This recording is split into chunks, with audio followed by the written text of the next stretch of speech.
Hi, folks. Welcome to Hitting the Mark with Harry and Mark. Harry was expecting me to do an intro other than the generic intro that I do, but I will not compromise my values. And I realize that saying that right off the bat already means that I have because this is not your average intro. Fuck. Welcome to Hitting the Mark with Harry and Mark. I'm your co host, Mark, and this is my wonderful, if manipulative, co host, Harry. Hello. We are indeed two idiots who don't know what we're talking about. It's true. Harry, Mhm. how was your week? Actually, you know what? It's been, I think, 3 weeks. No, 2 weeks. Probably How 3. have Mhm. your weeks been? My weeks have been hectic at work. Uh, Oh, Still just basically me and my boss. Um, but other than that, I did stuff that I can't recall at the moment.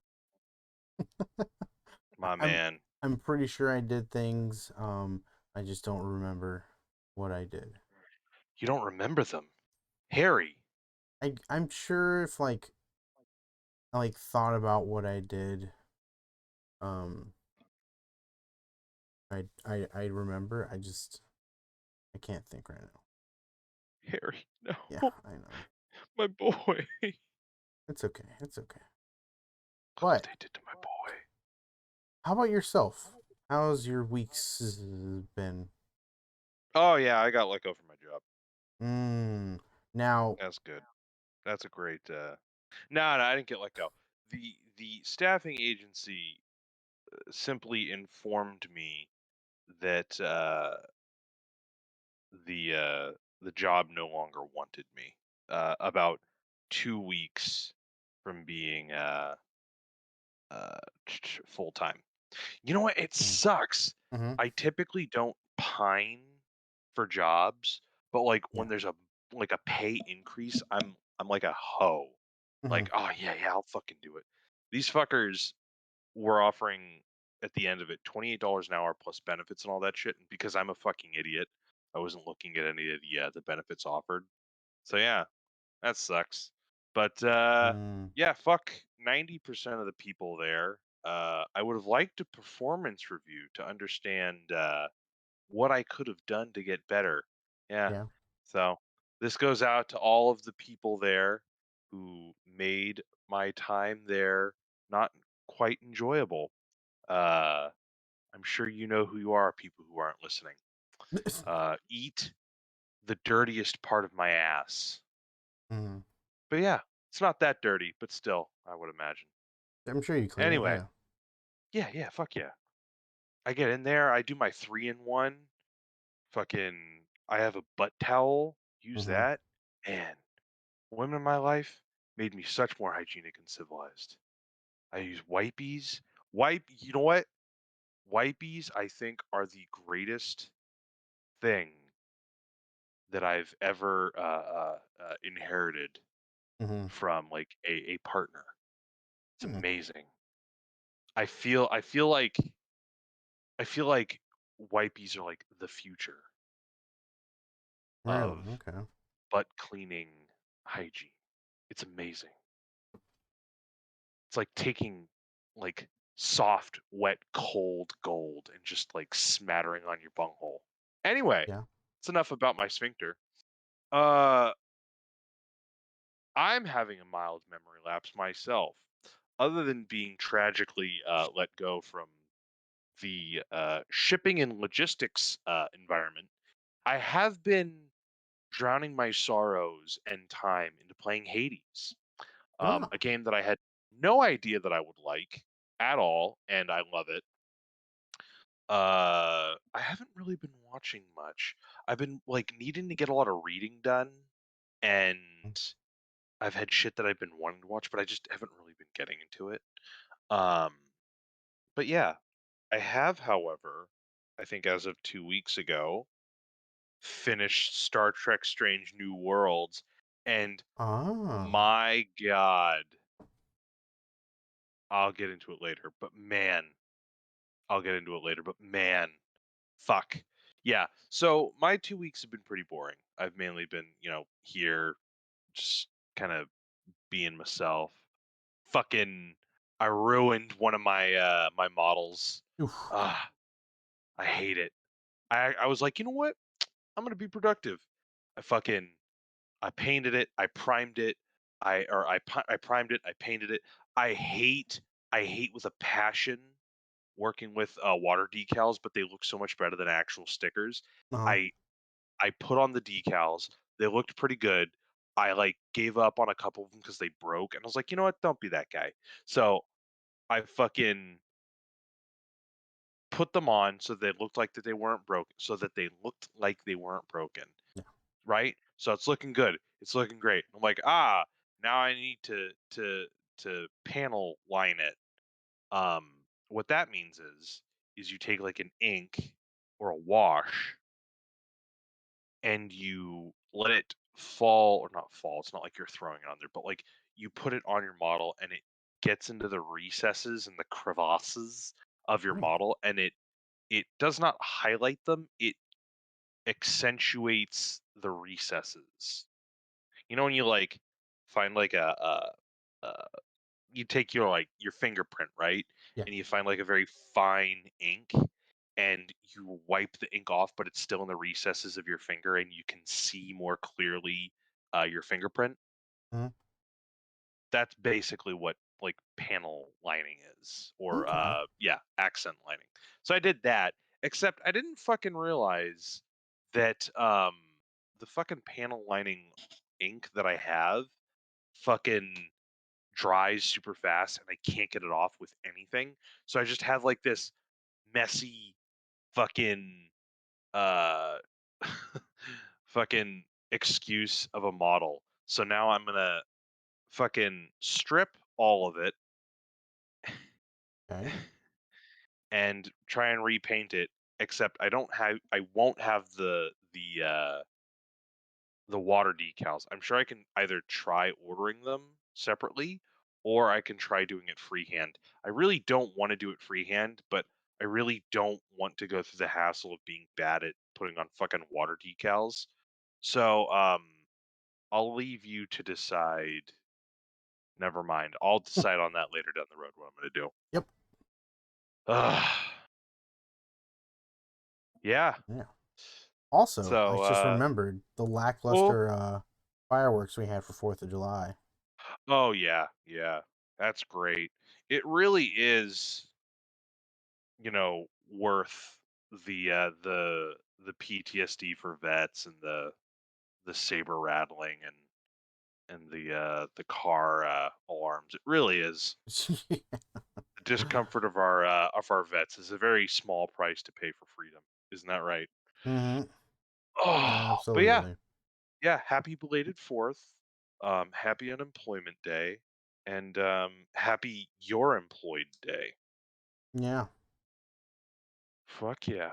Oh, and nothing else. Nothing else. Fuck, we have to catch Nope. We have to catch Nope, which came out actually today. Yeah. And also the Resident Evil series on Netflix came out, which I'd heard, I and haven't seen it yet, I haven't touched it but either. should you like, we can review it. I want to watch it. If it's worth reviewing, we'll review it. If it's not, I'm not gonna waste a breath on it. But how do you know if you don't watch it? I'm gonna watch it. I'm just I, if I'm gonna give it my thing where like I have to watch an anime, I have to watch at least 3 episodes before I decide whether I want to keep watching or not. Oh, fucking speaking of anime, fucking Harry showed me Erased, an Mm-hmm. anime about a fucking awful ass anime writer, manga writer, who also has the gift.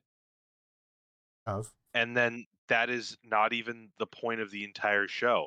The point of the entire show is he has this gift which allows him to like turn back time like what, 2 minutes, 5 minutes? Well, that's what he always thought. Yeah. It was like So it was like so go ahead. I'm sorry with that. it it was usually about like a couple minutes, and the way he says is like it happens when like something bad's gonna happen, so he like goes back in time to like try to prevent it. And he didn't try to stop 9/11. Yeah, what a piece of shit. What a fucking dick. Mm-hmm. So the first fucking episode is about him being able to who has this gift pretty much all his life to be able to do this for like 5 minutes, right? And you're thinking, oh, so this is going to be a series about him solving crimes, but being so bad at them that he needs to rewind them for like 5 minutes and then resolve them. So he gets like a nice little, uh, second chance. No, no, no, no. The rest of the show is about how he accidentally fucking times a millions his ability and just travels back 30 years, and it's just like, "Oh, fucking hey, uh, I'm gonna solve a string of murders, 30 years ago." So yeah, that was Mm-hmm. interesting. They're like, "Hey, let's take this premise and then let's like throw it partially away, and then let's take the wrapper that we threw it out in, and then like make a fucking mural on the wall out of it."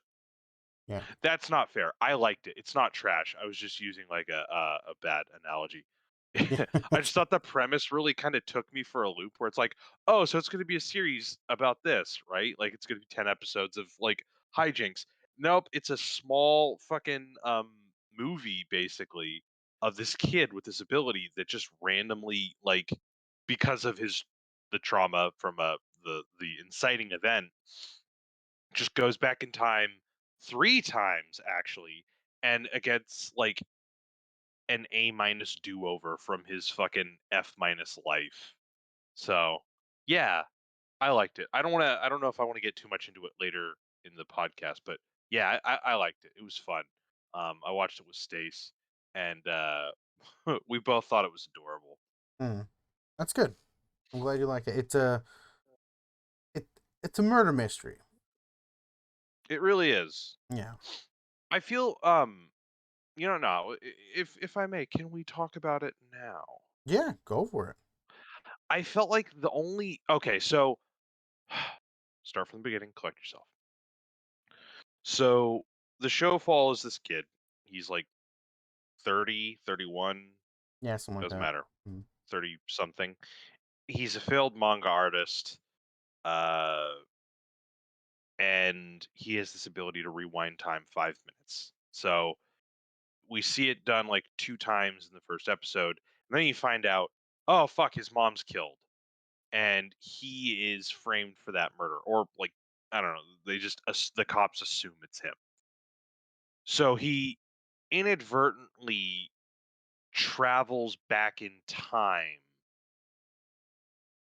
Yep. because while trying to figure out or while walking in and seeing that his mother was killed, he finds out that like it's connected to something to his past. Uh so he then realizes he has a chance to save this young girl and 2 other kids who were murdered in 1988. Yeah. October 26, 1985. No, I'm kidding. In 1988. So he what how does I completely forgot like exactly how this goes. He fucks up the first time, or he thinks he succeeds but he messes up. And then the second time doesn't quite work, or he gets a second chance. I can't. Mm-hmm. Does he get a second chance or does he get a third chance? I think he gets a second and third chance. Second and third chance. Essentially, Yeah. he saves the girl. He makes a friend out of her. Or he saves the girl, fails. He saves the girl, makes a friend out of her, but she still dies. And then the final attempt is he fucking clamps down super hard, makes a friend out of her, encourages his friends to be like better at seeing this kind of bullshit, and they help the other two people, but not before we find out that his teacher is the psychopath who is killing everyone. And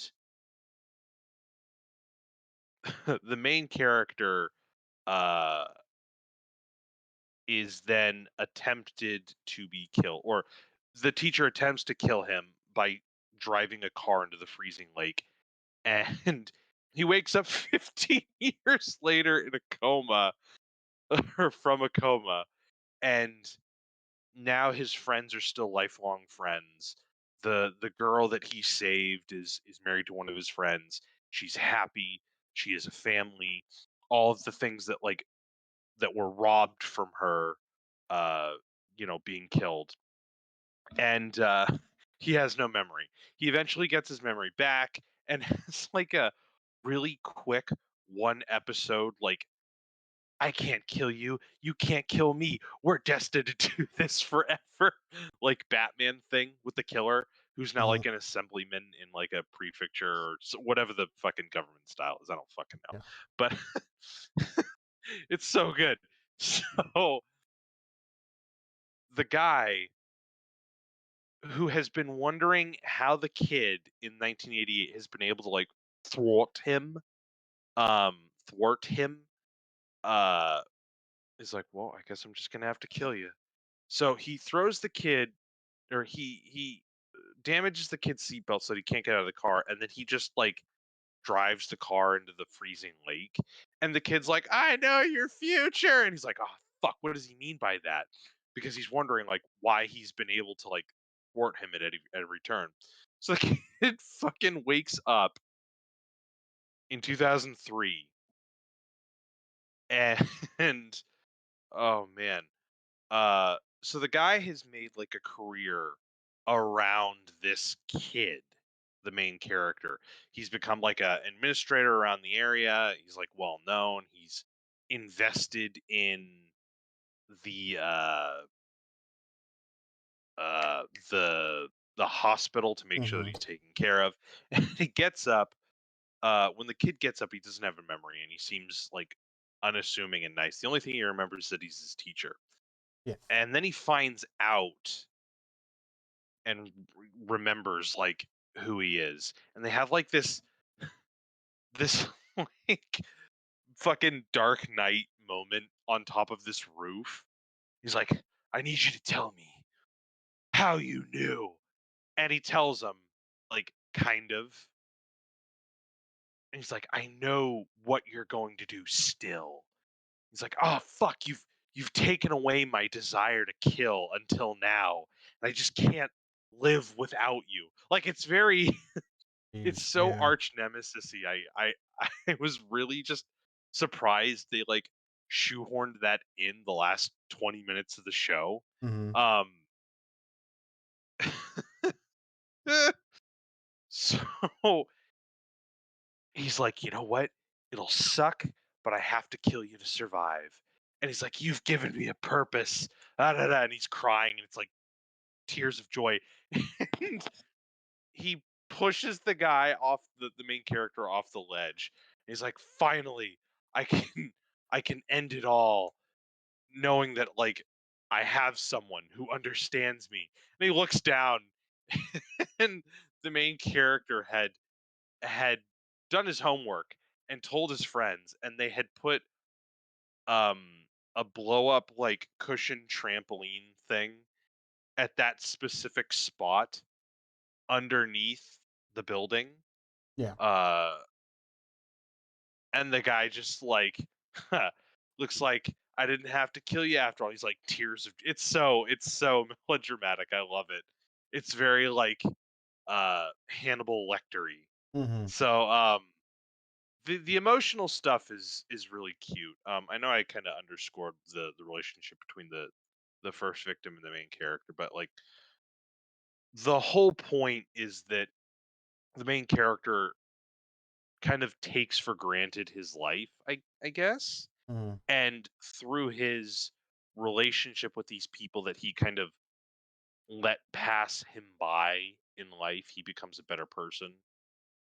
Um he befriends the first victim who's undergoing a lot of domestic abuse from her mother, who is vulnerable as a victim because of that abuse, because no one talks to her.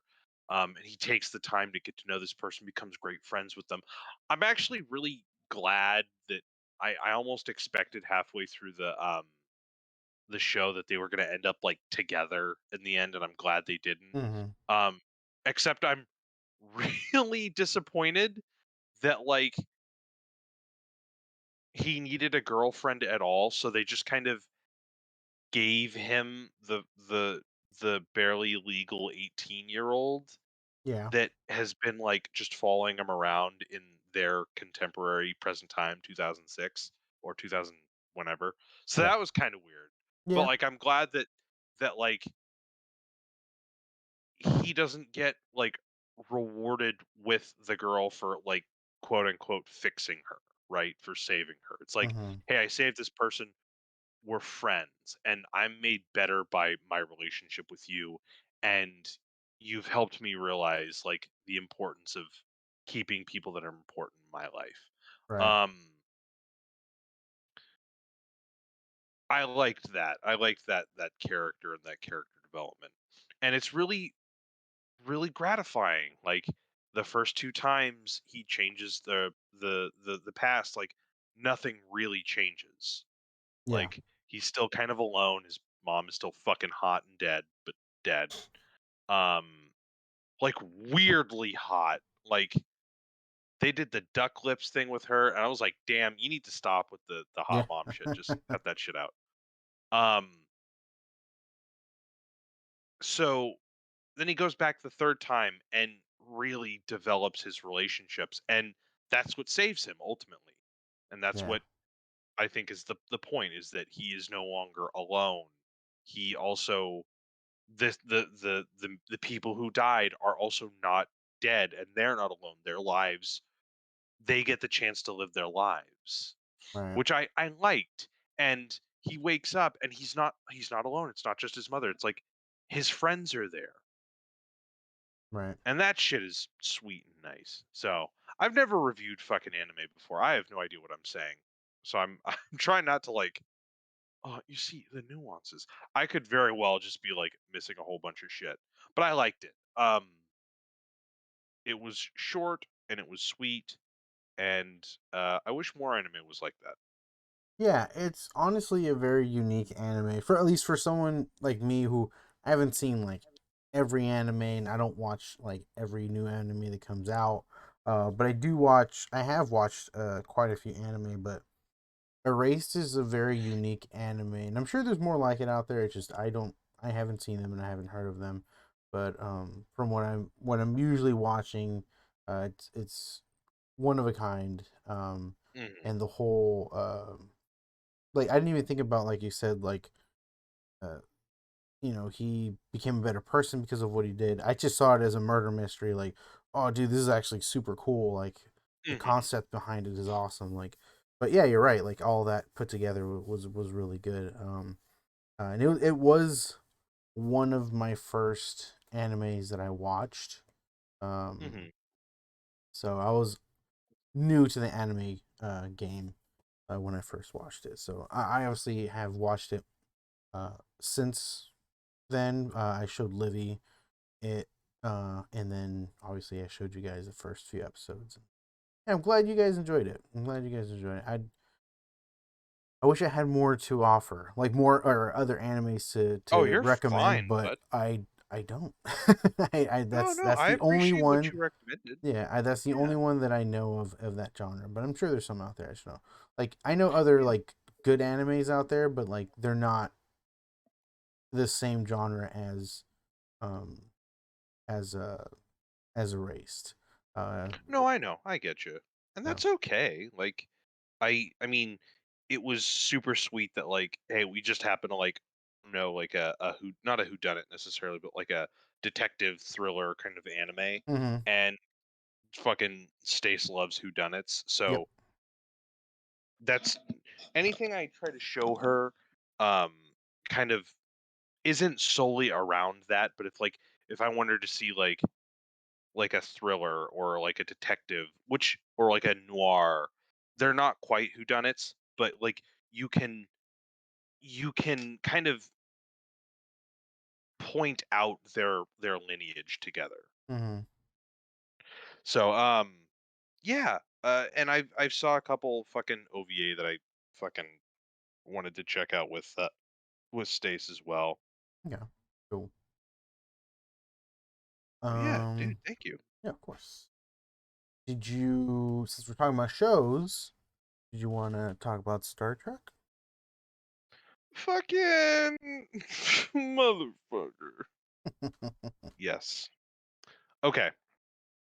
Star Trek Strange New Worlds is a semi yeah, it's a prequel series set about 7 or 8 years before the events of TOS, Star Trek the original series. It's set on the Enterprise and follows the crew of the crew under its previous captain, Captain Pike, Christopher Pike, a Montana man, uh, a kind of a raised in a rural area, which is kind of the thing. Kirk was Iowa. Uh, God, I think Cisco was Georgia. I can't quite remember. Um, and then Jean-Luc Picard was like fucking rural, fucking France, La Barre, France. Anyway, Mm. that's too much nerd shit. Um, who the internet for Captain Pike has called Space Daddy, which I think is very apt. He comes across as like Captain America meets like your dad with a Mm-hmm. little bit of nope, nope, that's all. That's it. Oh, That's what that's I'm it. doing. I'm Okay. getting bogged down.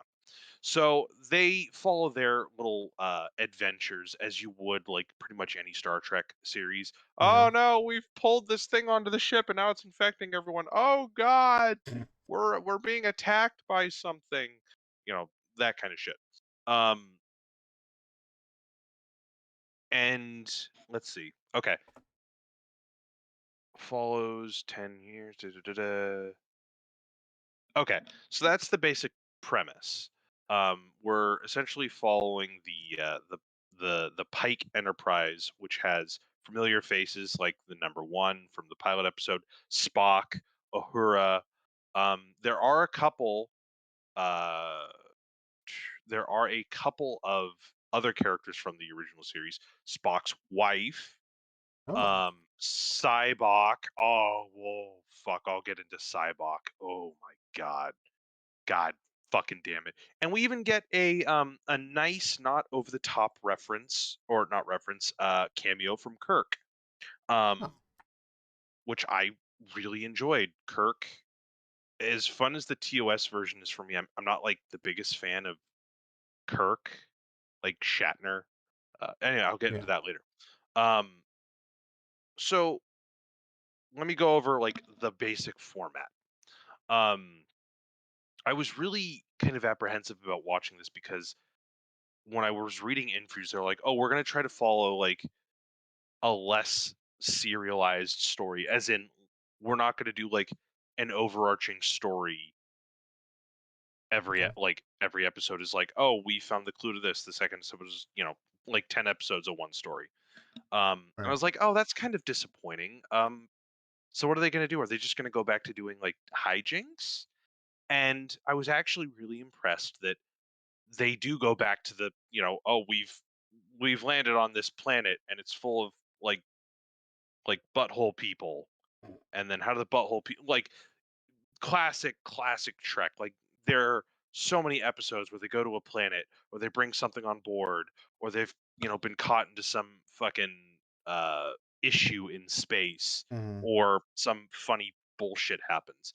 um I was really impressed with how much I enjoyed and I mean every episode of Mm-hmm. this series so far. It's 10 episodes. I get it, so they have more of a chance to make they have a smaller margin to wait, hold on. They have fewer instances to make worse episodes, Okay. but that means that there's also a higher degree of demand to make like 10 really good episodes. And I thought they made 10 above average episodes for me. Okay. Um, and that almost all of them are all completely unrelated. That's Mm. not to say that characters do not have continuing problems or continuing like issues. Yeah. Um, Pike, who I've mentioned before, he knows his future. He knows he's essentially going to be handicapped uh, significantly in the next 7 years. It affects his command. It takes over the tone of and the behavior of several episodes, but it is not something I think that dominates the entire season. And I Okay. I, I actually like that. Spock is very mm, he's very emotional in this in a way that I really like. He's very new. He's very raw. Um, in one of the episodes, I believe the last episode of the season, he comes across as far more like contained, far more collected, Mm-hmm. as if to say he's got 7 years of catching up to do with the Spock that we know. And I really like that. He's freshly married, he's in love, he's juggling his career with Starfleet and the Federation Mm. with his wife, who he is immediately neglecting. He's dealing with the insecurity of his the the insecurity that he has that maybe his wife would prefer someone fully Vulcan and that she's disgusted by his human side, which isn't even the case.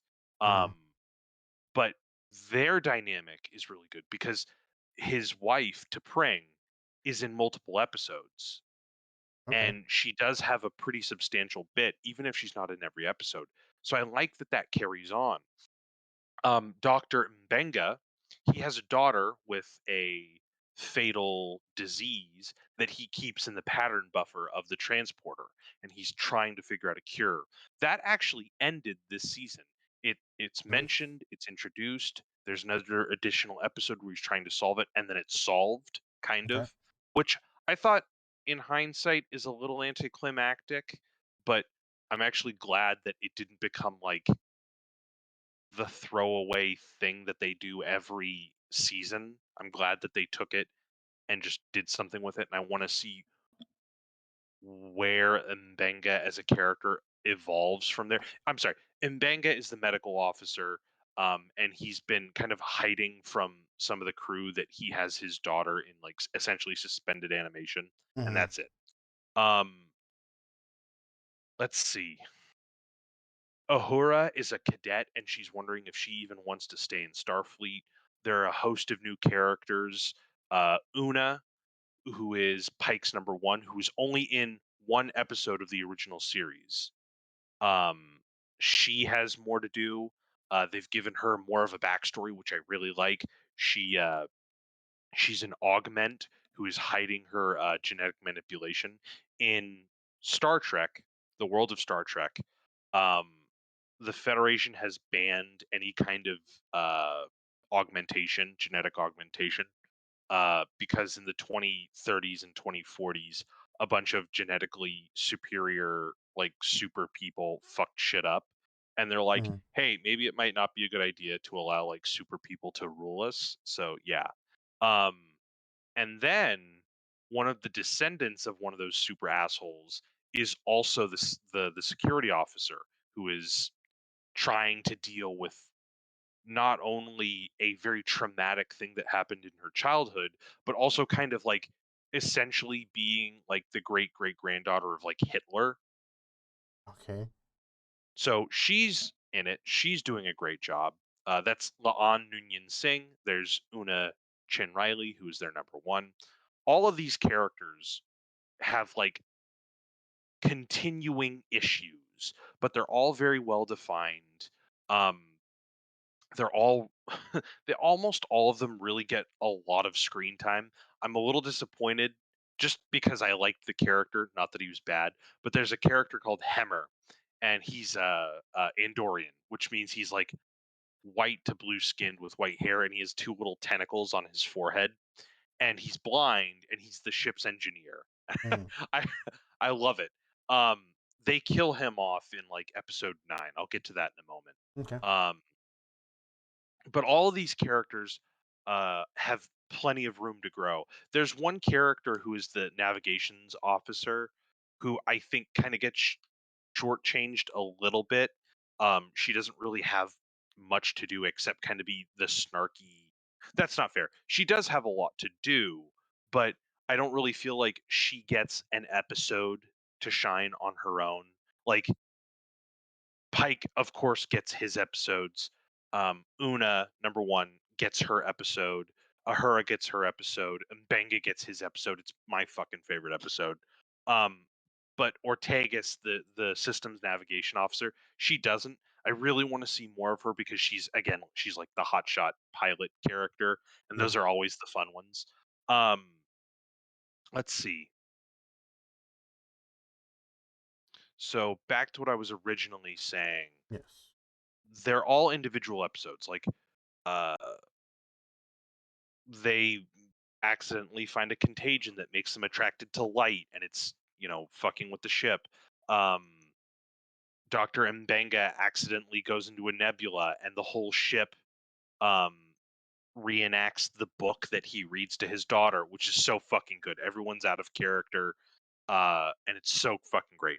um they go down onto a fucking frozen ass planet, and because they're trying to save the budget, they make the interior of the Enterprise, that the set that we've been looking at, they make it look dingy and poorly lit, and it looks so good, and it creates a really good horror environment. And it's clear that they're pulling from like Alien and Predator, uh, with how they go about the story, Okay. um, but a lot of variety.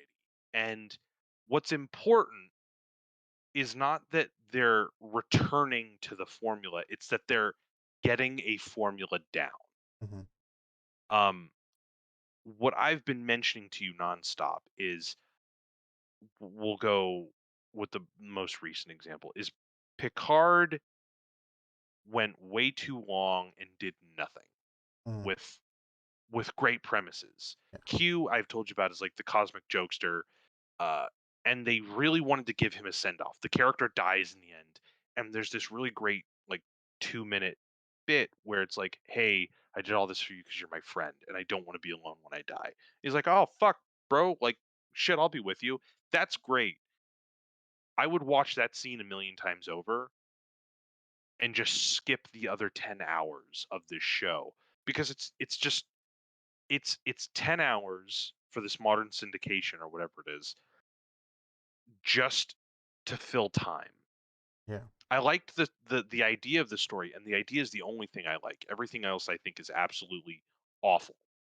Um, but I liked the idea, and if the idea was maybe 2 or 3 episodes, I think that would have been way better.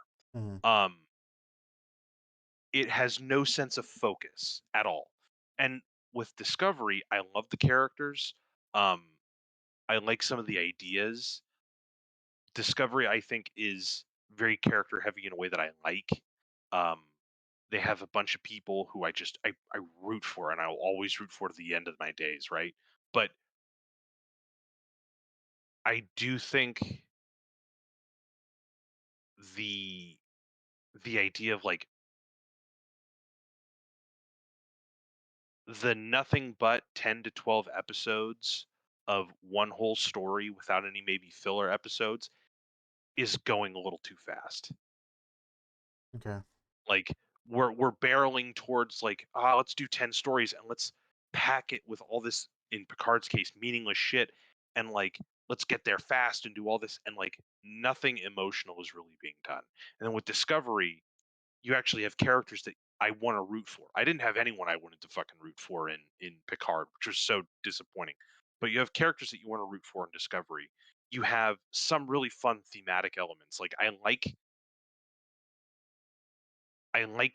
this season's idea of like, oh, you take the guy that everyone loves with the positive attitude, you destroy his planet, and you see what that turns him into. Like, I like that. Uh, I like where their head is at with what they want to do with their characters, but I feel like the syndicate or the not syndication, the serialization does hurt them a little bit. Mm-hmm. I do miss the era where it's like, hey, let's have like a string of connected episodes that do some really serious stuff, Yeah. and then maybe let's have the episode where like I don't know, the fucking medical officer gets like space gonorrhea and everyone has a fucking laugh about it, right? Mm-hmm. Um, which is what I felt was so refreshing about Strange New Worlds, if I can get back on track. Yeah. Um, I don't know if I gave a particularly salient argument as to like what the issue I have with Discovery, but I feel like I've told you enough, so I'm not even gonna Yeah. go back to that. Um, Strange New Worlds constantly reminds you that its characters are going through a couple things, like Pike, fucking Spock, so on and so forth. I don't need to reiterate, but they've given you the same formula that we're used to with Star Trek. They just nail it, I think, in a way that Discovery hasn't either. Okay.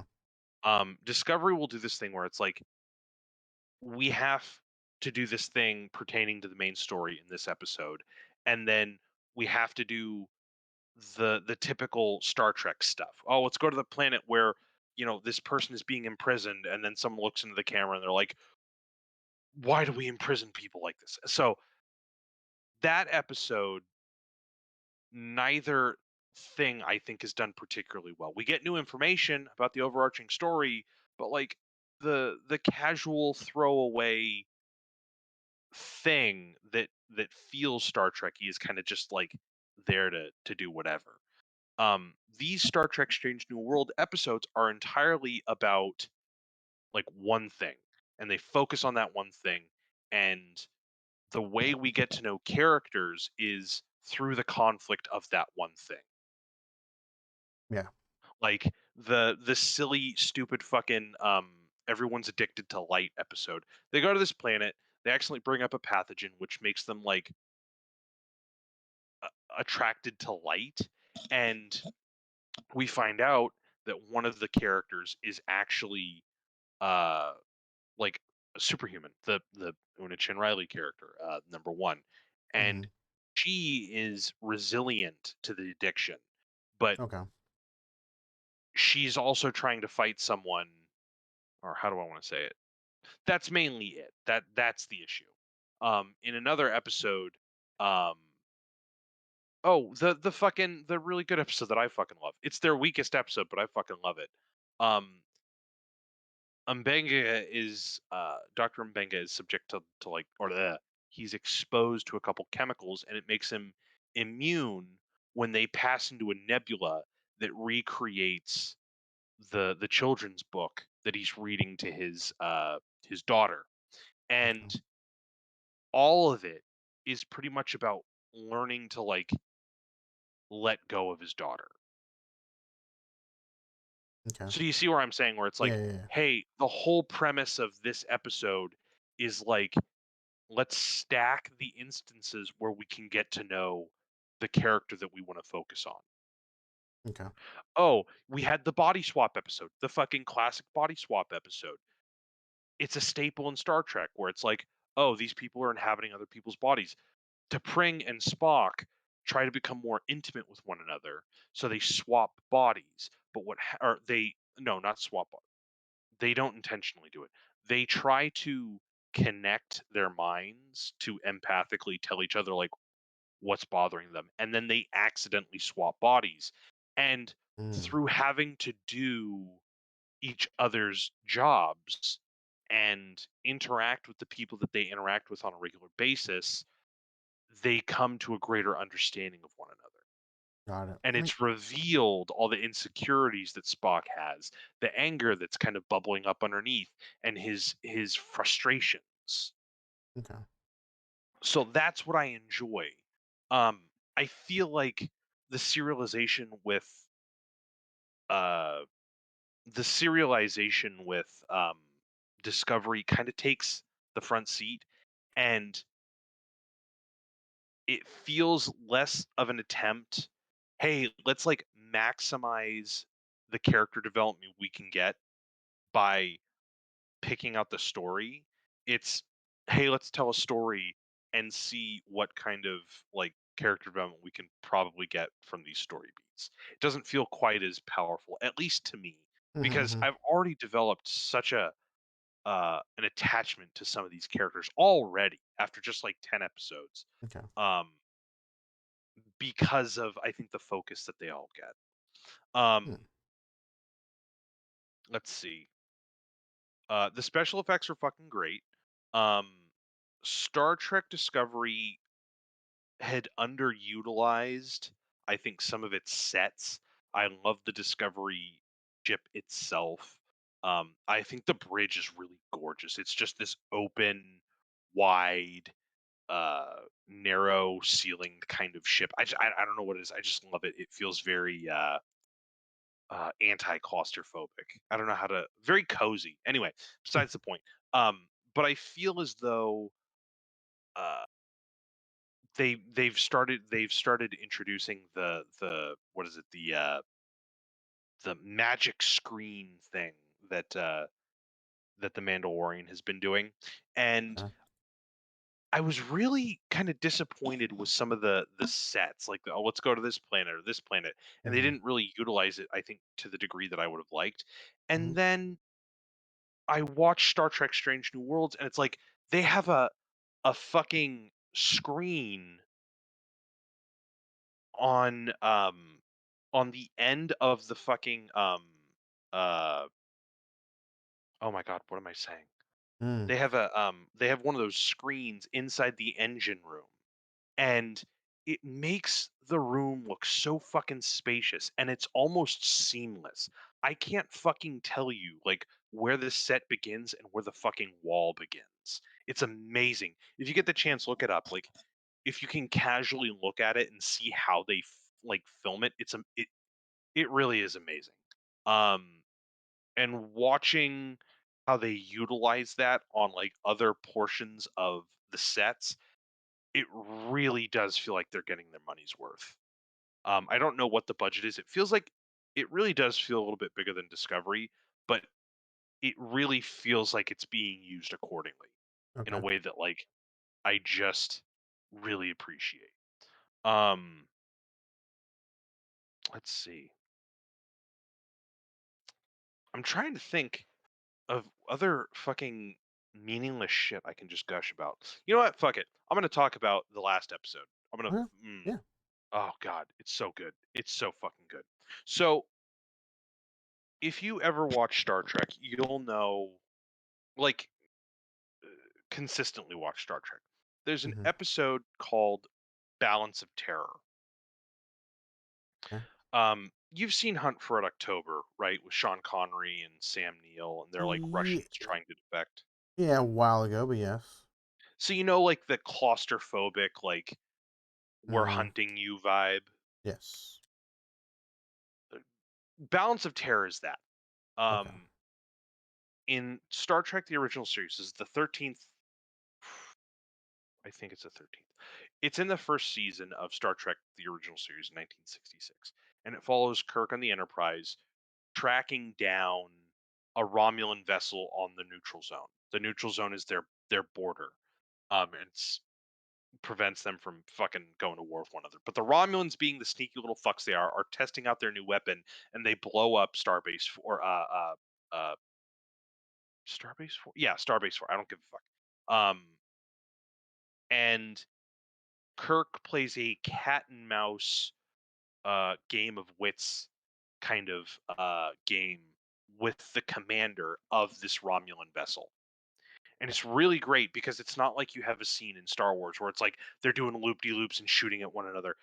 Because of the set constraints and all that, it's just them on the sets, right? And then you get the Mm-hmm. occasional like cardboard cutout doing doo-doo, doo-doo, and whatever. But the idea is it feels like these are two submarines. These are two ships that can't just like see each other. So they have to play like Okay. these games, right? They have to, Yeah. oh, he's gonna probably try to get in front of this comet. If we can get in behind him, the the the the radiation from the comet will hide us, that kind of thing. And then you go to the Romulan ship, and the Romulan's like, hmm, He might be behind the comet. The radiation is hiding him. Jump to or shit like that. And the ending is Kirk kind of neutralizing the ship and destroying it, and so on and so forth. But Right. not before the Romulan commander's like, you and I are a different sort, Captain. In another world, we could have been friends. And then he dies because they have respect for one another, Right. right? So I was wondering if they were going to tackle this like plot hole, Okay. but the beginning of this episode, "A Quality of Mercy," is the season 1 finale of Strange New Worlds. Hmm. Pike is it's 7 years before the events of Balance of Terror, and Pike is retrofitting the same starbase. Okay. And on that starbase is one of the people who would become the cadet that dies in the training incident that cripples him. Okay. So the whole thing that I was thinking about was like, oh, tell the people why doesn't he just tell the people not to be at that event, right?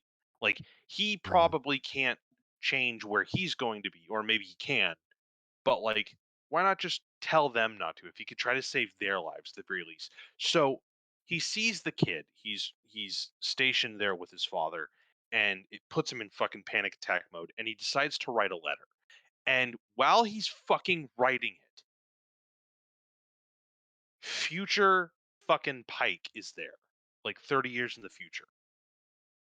And Pike is like, "Oh shit, did I do it?" And he's like, "Um, yeah, pal, but we got something to talk about. Mm. We got something very important to talk about. Um, you cheating your fate, um, has killed millions of fucking people." And he's like, "Whoa, I did not intend for that." And he's like, "I know, and that's why I convinced the Klingons not to fucking kill you. Uh, the Klingons are related to how Kirk or Pike was able to see his future. Okay. So future Pike is like, listen, I went to the planet where you were able to see your future, and I brought a crystal back so you can see what I'm talking about, my future or my present." And he's like, sure, okay. So he touches it, and instead of Kirk, it becomes an episode where Pike replaces Kirk in Balance of Terror. Okay. It's so good. They took an episode that everyone fucking loves that's so damn good, and they took the concept from another really great fucking Star Trek episode, Tapestry, and they put them together. So Pike is like, "Oh, we have to figure out like what the difference is in me being captain." So he tells fucking Spock, and Spock's like, "None of what's going to happen here is going to matter, but it's important that you figure out what's going to change." So they go to the fucking starbase. The same fucking shit happens. It gets destroyed by a Romulan vessel that's cloaked, except the Farragut comes, which is another fucking great vessel, and it's captained by Kirk. Mm. And Pike is like, maybe this fucking jackass is the guy who changes the future. Like, him being on the Farragut, him being here is what changes everything. They team up to take down uh, the bird of prey, and they have a couple missteps. The Farragut is destroyed because Pike kind of refuses to just outright destroy the ship. He wants to kind of sue for peace a little bit. Um, and it comes to blows between him, Pike, and Kirk. Thankfully, they resolve it. Um, the ships, the bird of prey and the Enterprise, end up both becoming uh, kind of powerless, or their weapons and main engines are kind of damaged. And Okay. they agree to do a ceasefire, thanks to Chris, at the neutral zone. And while they're all doing that, they're like, we've never been able to like get the Romulans to do anything. This is probably a great chance to try to talk with them. Okay. and it fucking works. Mm. Harry, it fucking works this time. This It's time. fucking great. Instead of like the Romulans fleeing back along the neutral zone back to Romulus in the original version and getting destroyed in the process, like both ships are rendered fucking damaged, and they actually managed to do a ceasefire. And the captain is like this fucking close to being like, you know what? Yeah, let's do it. And then the piece of shit sub commander is like, I ordered the Romulan Empire. Uh, it's war. Glory to the Empire. The Mm. fucking Empire's like, surrender. We're going to war with the Federation. This is an act of aggression because you're on our side. And fucking Pike is like, what the fuck? You sent it. And the fucking Romulan Emperor blows up the fucking ship. Wow. And they're like, what? What ship? What did we send? Let's go to the war with the Federation. Um, so while they're trying to get away, because the whole fucking armada is there, the ship gets damaged again as they're escaping. And it's at this moment that we find out what the cost is. Mm. That Pike did not cheat death. He managed to pass it on to someone else. Oh. That he goes into med bay, he sees everyone, they're dying, they're hurt, and on one of the medical beds is Spock. Mutilated, really actually really, I'm not like, oh, TV, it's gruesome, but like really gruesome, actually. He's Mhm. like missing a leg. He's got like burns on the side of his face. His hair's fucked up. Like Damn. really, really, really gruesome shit. And he, he just kind of like goes back into his cabin, and fucking future Pike is like, yeah, I know. It sucks. Um, we all think that like our choices matter, and they do. Yours does. But what happens to Spock is important, and the future that he has is important, way more important than ours. Him dying here. Well, hold on. At the moment, we're in a never-ending war. We're in an endless war that just is has taken like millions of lives, Mhm. and there's no sign of it ending. But apparently, like Spock actually reunites or begins to reunite Romulus and Vulcan, which Oh. what I mentioned before in the season 3 review I did. I Mhm. love that. That's my single favorite bit. Oh, not my single favorite. That's my favorite bit about Star Trek Discovery season 3 is that Navarre is the product of Romulus and Vulcan reuniting. And it's the culmination of like of Spock's work. In the 1990s, there's Reunification Part 1 and 2 in Star Trek The Next Generation. And that's the last time we see him in any show. It's Leonard Nimoy as Spock on Romulus teaching the ways of Surak, the main guy who teaches logic and all that other shit Yeah. on Vulcan, and he's trying to educate the people, secretly educate some of the citizens about the ways of Surak. And the ending monologue is him saying, there won't be reunification in my lifetime, Mm. but hopefully I will have planted the seeds of something better. Yeah.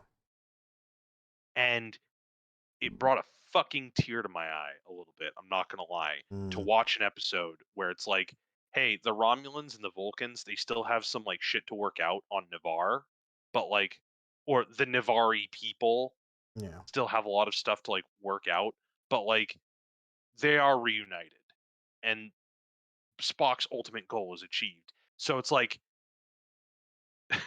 all that goes out the window if Pike ends up becoming capped or ends up skirting his fate. Right. So yeah, he fucking bids his future self farewell, talks to Kirk, and he's like, "Hey, listen, I think you probably would have been the right guy for the right time. And Kirk is like, we'll see. I don't fucking know. He sits him down, he talks with him, and he looks up his record because 7 years he's not captain yet. He's still in the academy. Hmm. Um, he deletes the fucking message, so he's like, fucking Ma'at al Salam, fuck you, you die. And then he accepts his fate and kind of just makes do with the amount of time he has left. Okay. That shit is so fucking good. One, it highlights the differences between the captains, which is something you don't see a lot of. Hmm. Um, Star Trek Generations, I think the seventh movie, uh, was a really big letdown because one, uh, any movie with William Shatner's let no, I'm kidding. Um, the two captains never really get the chance to like show what makes them different. Hmm. Like I get like you can describe how Kirk and Spock and Cisco and Archer how they all are, but I think what makes it more tangible is when you can see them interact with one another and see what makes them different. And it's Okay. really great to have seen Pike and Kirk in the same scenes together and see, like, oh, Kirk is a gambler. He makes very brash decisions, and typically he comes out on top because of his intuition. But Pike is far more reserved. He's far more prone to like, hey, let's slow this down. And you know what? I'll even say he does flinch a bit too. He does he does typically what Kirk does not. Kirk does not necessarily think through his actions in the same way that Pike would. I like that. I think that's great characterization. That's really fucking good. It gives Hmm. us a sense of how these two operate in a completely different way. In a way, by the way, Yeah. way, Wait, wait, that wait. like you don't get when you just see the captain doing his thing. Right. Like if I had the Harry show and it was just about Harry Yeah. and we had all the class, oh, you're funny, Yeah. you have your times when you're this way or that Yep. way. That's Absolutely. 7 seasons of the Harry show. Okay. And then the Mark show gets a spin-off. I was some jackass. It was like Frasier. It's like you're Cheers and I'm Frasier. No, that's not fair. We're going with it. Well, I'm Where cool it's with it. like then I get my spin-off because people like my character and so on and so forth. Yeah. And then you come back in one of the guest episodes, right? Yeah. And now my your 7 seasons are like, oh, this is how Harry is. That's whatever. And then I get my 7 season, and you come in like the sixth season for like the oh hey, I'm visiting fucking San Francisco, da da da da, and fucking then we see how these characters interact and how they're different, right? Like Right. that is what I enjoy. That's what's Okay. so great about this episode. And the actor who plays him, Kirk, takes on all of the qualities of Kirk without any of the Shatner. And I fucking love it. Like he's diligent, he's a gambler, he's charismatic, he's very focused in a way that like, "Gone, Sonar, we're doing this as best we can. All right, you keep your prejudices out of this bridge, mister." Like all of the like Shatnerisms are gone, and Hmm. I love it. Like Chris Pine, who is evidently in D&D, um, Chris Pine, I think, has more of the swagger, like the charm. But I do think this Noah Wesley, what doesn't matter. I think this actor embodies, I think, the Kirk, like Okay. the gambler in like every sense of the word. And I think he I think his performance is a little fade into the backgroundy. Like he's acting across fucking Anson Mount, and Anson Mount, like in less than fucking a normal season of television, has like captivated Trek fans like Hmm. for the next century Okay. with his charisma. But like the actor who plays him, I think, like I've said, captures pretty much the idea of Kirk in its essence. He just needs to, I think, be a little more not so much blend into the scenery, but I think be a little more. I want him to grow on me a little more. I'm hoping we don't get him like every episode, but I would very much like to see like another episode where like we get a chance to see him kind of fill in that role a little more. Um yeah. Uh really great fucking episode. And they even did, I won't go over the episode, but they even did the Balance of Terror theme twice. Fucking Mm. twice. This season's best episode has uh another episode where they're basically doing submarines in space with the Gorn, and they Okay. literally make the Gorn, another villain from another classic Star Trek episode, really, really fucking terrifying. You never see them, but like they have a theme song, kind of. They have really cool ships. They're very fucking frightening when they're described. The episode in question just is like not a masterclass in like how to rank up tension, but it like does so much right. Like the moment you get out of one situation, you get him in another one, and you just keep like having stuff go wrong, Uh, and it's fuck. If they'd had told me that like they would be doing Balance of Terror twice, but in two distinct and enjoyable ways, I would have told them to eat fucking the white dog shit from Step Brothers. I really would have. I thought this entire season was going to be like just like an emotionless, loveless fucking ride, just like Picard was. And mm, this, in my opinion, I want to wait until the second season before I say it's better than Discovery. But like, eh, it's my personal preference over Discovery. okay. So, and I like Discovery. I will always defend Discovery, but I don't think it's I don't think the writing is particularly as good, and I don't think the feel like it still doesn't feel like Star Trek Discovery has kind of found itself. And like Mm, fucking first season, there isn't a bad episode in the bunch. The only weak one is like, in my opinion, maybe the light addicted ones, but even the character stuff that happens in there is great. Like there isn't a single bad episode. There isn't even like a single like average episode. They're all above average for me in mm. such a surprising way. And I'm done. I'm done talking about it. I have questions. Questions. Okay. Is there a second season of this? They have greenlit a second season. Kick ass. So they have introduced a couple of recurring characters who seem to be villains. Um, they have. I mentioned Cybok. Fuck, I have to mention Cybok. Spock has a half brother who is full Ooh. Vulcan, but has rejected the way of logic. Okay.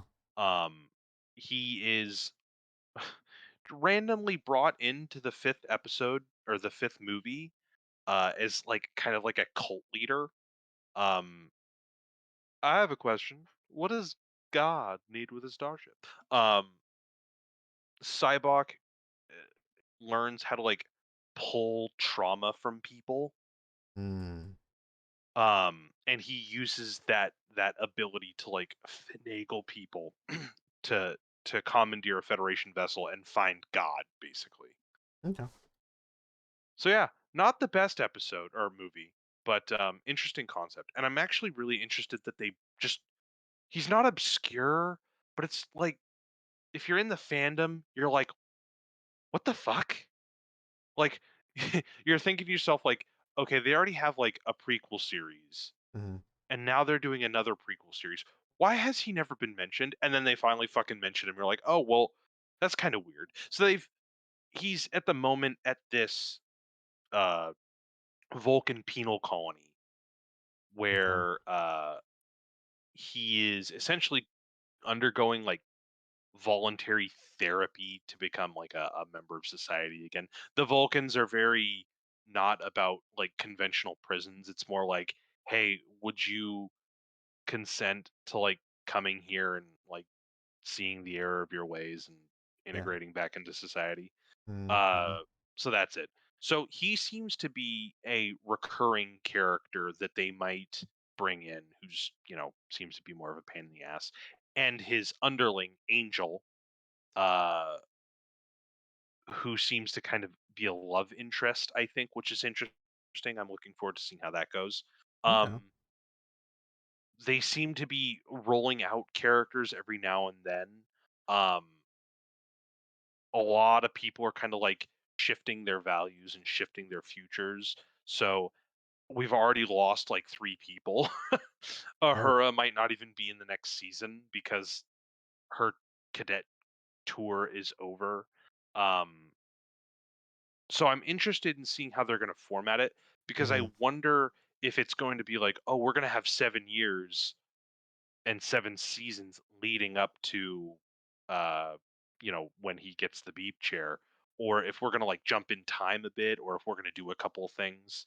Um, Una, number one, her fucking augmented status has been discovered. Uh, at the very, very end of the season, she's arrested.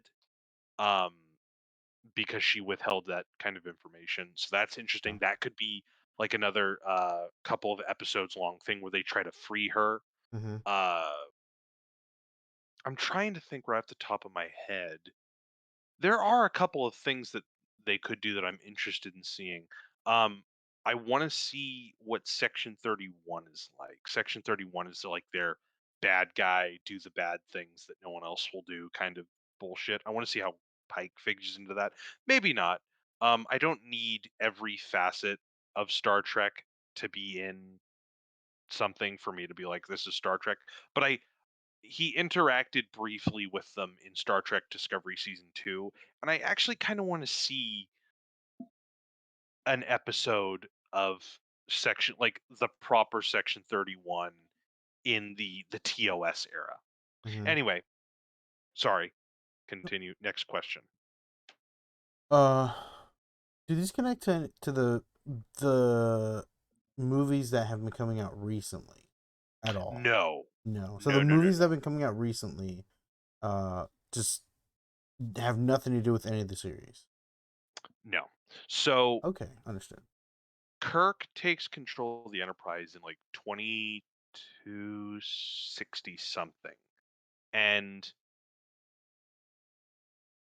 the beginning of the movies you're talking about start in 2230 something. Hmm. Um, at the end of oh fuck. Basically, there's a split in the universes. You remember when I was Hmm. telling you that Spock is trying to help the Romulans? Yes. So 20 years after that episode reunification that I was telling you about, Hmm. fucking a supernova goes off, and Spock offers his assistance in containing the supernova in a black hole. Hmm. Except he doesn't do it in time, and fucking Romulus is destroyed. Cool. And a couple of Romulan miners on this mining vessel take like secret Romulan tech, upgrade their ship, and they go and try to fucking kill Spock. Spock throws open that fucking uh wormhole, black hole again, and he's transported to 2230 something along with the mining vessel. What happens is the Kelvin, the USS Kelvin, Yeah. that George Kirk's father, is serving on, is doing a routine surveying of that area, and then bumps into the Narada, the big fucking hulked out mining vessel, and Hmm. it destroys the Kelvin. Oh. And Kirk has a different upbringing, um, whatever, but that's the difference in the timeline. That's where it Mm. starts.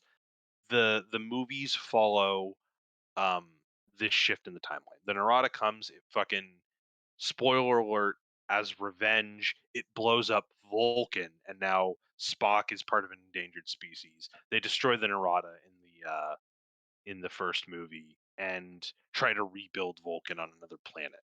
And that's that. And then a couple of other stupid fucking stories happen. And that's about it. They might do a fourth one. Understood. Okay. But All yeah, right. which they briefly mention from time to time. There's like a whole time cop thing in like the 30th century, Mm, and they mention that like, oh, this event is kind of happening, and here's this alternate reality where Vulcan was destroyed. Yeah. interesting. Okay.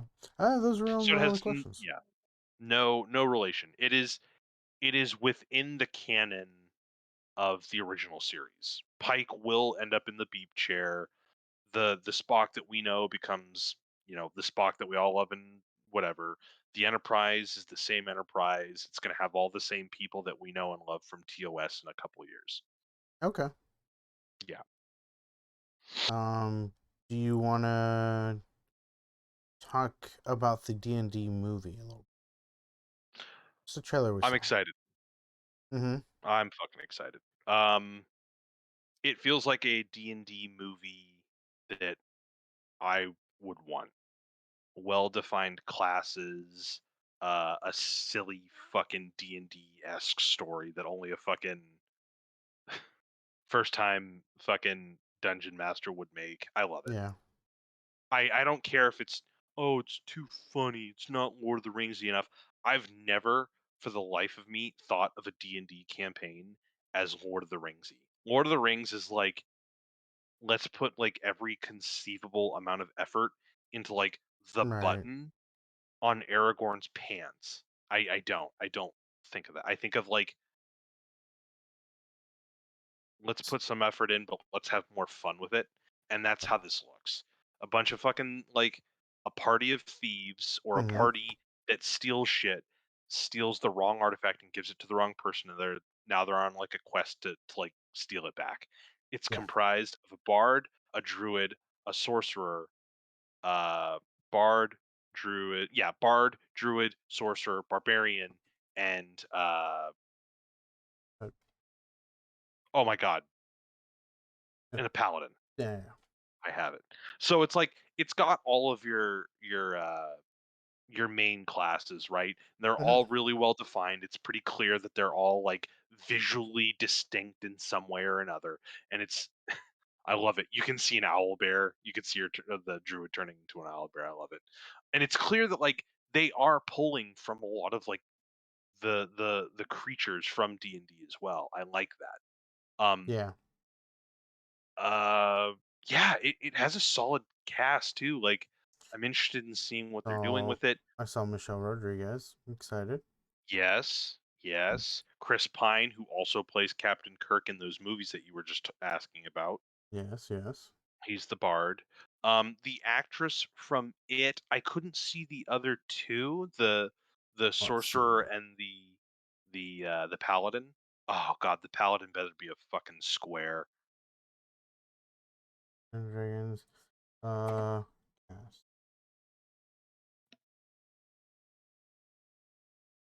Oh, I need to put what is this one called? Dungeons and Dragons 2022 movie. Uh, the year makes sense. Uh, there you go. Honor Among Thieves. Okay. Sorry, 2023. Ah, okay. Ah, right in my heart. Michelle Rodriguez, Chris Pine, Sophia Lillis, uh, Reg Jean Page. I think I'm reading that completely wrong. Justice Smith, Hugh Grant. Oh, nice. That's the actor from fucking the Pokemon movie, Detective Pikachu. Did not watch that movie for a Oh, lot of reasons. come on, man. I think as a joke, I should sit down and watch it, but I don't No, I know. want you to genuinely put effort into seeing. No, but it it feels like the set design is enough. It doesn't look like it's too green screeny. Mm-hmm. Uh like it looks fun. Yeah. Like and that's what I want. I just to be fair, I don't even want this to be a franchise. I just want this one silly fucking movie Yeah. where it's just, hey, let's have fun with like D&D. Like Yeah. Why the not? outfits can be super fantasy driven and all this other shit. Like, uh I'm wondering too, like should the ending be like, and that's the end of the campaign. All right, guys, get the fuck out of my house. That would be fucking dope. No, you know what? You know what? Hold on. I think I have a way that wouldn't necessarily ruin the vibe. Just make it an end credit scene. Jokes or a mid. No, no, no, no, no, no. I'm done with that. Make it a mid credit scene. Mm, Have like this bit where it's like the entire movie is this fantasy realm, right? So it's like it's fun stuff and da da da da da whatever. It's the campaign, and it ends within the context of that story. And then the mid credit scene is like them all sitting down as their regular selves. that'd be cool. Yeah, and that's it. Like that way you don't ruin the flow of the movie itself and then like, oh, hey, there's a cheeky end thing and it's not implying any new games or new movies. It's just like this is a funny little thing. Yep. And that's it. That's all I need. That's all I need. And I think it's not much to ask. It really isn't. Really isn't. I can live with it if it's not the case though. But I will be severely heartbroken. No, jokes aside, it's fine. It looks like a movie. Uh, if we're going based off of like D&D, I do like that they have like distinct uh characters. I think Chris Pine comes off as a little bit too much like the conventional hero, maybe, but Yeah. like I do think he's a good enough actor. I really like him. He's in one of my favorite westerns, um, and he's phenomenal in it. I think all of them look like they're trying to have fun with it, and Yeah. you know fingers crossed that it's actually a fun little adventure because I fucking miss non-franchise like action adventure stuff. Yeah. Like I don't know what it like I get it, it's like generic formula, but like I watched a scene. It was just a fucking scene from Pirates of the Caribbean. And I forgot how much I fucking love Pirates of the Caribbean. Yeah. Like that movie should not fucking exist. Apparently, if you, I don't remember all of the making of stuff to it, but I do remember that there was a lot of controversy about like it was essentially being made like behind the exec's back. Um, Oh. but it's amazing. The set design, the costume design, the tone, the feel, like it's just such a perfect action adventure all the way through and through.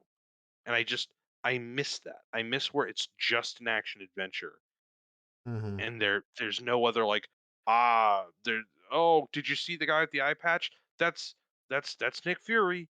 Right. Ah, or like, fucking all this other extra shit. Like I want non-franchise stuff. Like I get like Yeah. action adventures are typically within the realm of like blockbusters, which means Right. or big studios do that. But like, come on, that's a kind of movie that I do want again. Yeah. And I think Dungeons and Dragons is a good um Yes. like franchise, like you explained, like if they ever come out with another movie, they go about with a different story with completely different actors playing completely Oh different yeah. characters, which would be dope. Like if they went about and said like, all right, it's like Vin Diesel would be the perfect person to bring in because he actually plays D&D, right? That would be good. You I know, could so no, fuck. it'd just Oh be man, like no, fucking Groot him. Make him a fucking oh, oh, hobble his ass. Make him a fucking orc thief like or orc rogue. what I would be like, hey, like who's your character in D&D? Oh, it's this person. Well, let's put him in a movie with like Yeah. other people who like made characters in D&D and D and stuff like that. Like that would be fucking cool cuz then they would be Mhm. able to play their characters in a fucking movie based around the story. Like what would your character do in this scenario and make that into like a big movie and just, you know, I think that would be cool. And again, like you said, there doesn't have to be like a next time, right? Bringing in the same actors, whatever. It's just like no, let's just think of a completely different story. Like there's enough, like like sitting down with like actual people who have played D&D for so long, be like, hey, tell us a really kick-ass story that you know, went through, and like, oh, there's this Mhm. time that this and that, blah blah blah, this happened, blah blah blah. You know what I mean? Like, I'm sure, like, there are plenty of stories out there that could be put into like movie form with a little like pizzazz, right? Like Oh yeah, possess the fuck fixing out of it. fixing a little things here and there, maybe like changing some of the language or some of the stuff that got done, and like turn it more into like movie like approved things. um Mhm. I think that would be pretty fucking kick ass. uh, and 100% doable, right? How I feel. Fuck yeah, I could see it. So I'd like that. I I like second that. the choice you're going with. Hmm. But yeah, so before you talk about Hades, I want to dabble about Resident Evil 4 VR. And so Oh I yeah. watched a video essay about it by one of my favorite guys, Jacob Geller. And he did it kind of like a review on it. But he brought up towards the end like a really good point. So I'm gonna talk about his review a little bit, and then I'll go into his main point. The review was really good. Basically, it was the way he explained it is like playing Resident Evil 4 for so many years, you kind of like that horror aspect is no longer there because you know what's happening, right?